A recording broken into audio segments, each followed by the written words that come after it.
আপনাদের কি গঙ্গা আরতি দেখার খুবই ইচ্ছা, কিন্তু নানা কারণে বেনারস যাওয়া এখনো পসিবল হয়ে ওঠেনি? তাহলে চলে আসুন বাবুঘাটে। এখানে প্রতিদিন সন্ধ্যায় গঙ্গার ধারে গঙ্গা আরতি অনুষ্ঠিত হয়। প্রচুর মানুষজন ভিড় জমান এই আরতি দেখার জন্য। গরমকালে সন্ধ্যে 6টার পরে এবং শীতকালে 5:30টার পরে এই আরতি শুরু হয়। প্রায় আধা ঘন্টা ধরে এই আরতি চলে। আপনারা বসেও গঙ্গা আরতি দেখতে পারেন। আবার এখানে বিভিন্ন লঞ্চ রয়েছে, বিলাসবহুল ক্রুজ রয়েছে, সেগুলোতে চড়েও কিন্তু জলে থেকে এই আরতি দেখতে পারেন।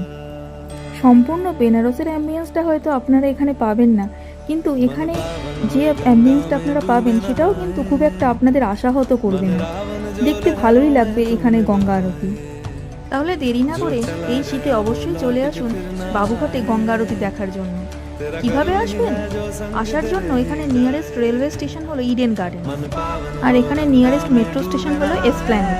এছাড়া বাসে করেও কলকাতার বিভিন্ন প্রান্ত থেকে আপনারা বাবুঘাটে চলে আসতে পারেন। এই অ্যাম্বিয়েন্সের মধ্যে সব থেকে অসাধারণ লাগে এই শঙ্খধ্বনি। আপনাদের বাড়ির এত কাছে গঙ্গা আরতি দেখার এই সুন্দর সুযোগটা কিন্তু একদম মিস করবেন না। আমার এই ভিডিওটা যদি ভালো লাগে তাহলে অবশ্যই লাইক করবেন এবং চ্যানেলটিকে সাবস্ক্রাইব করে দেবেন। তাহলে আজকের ভিডিওটা এখানেই শেষ করছি।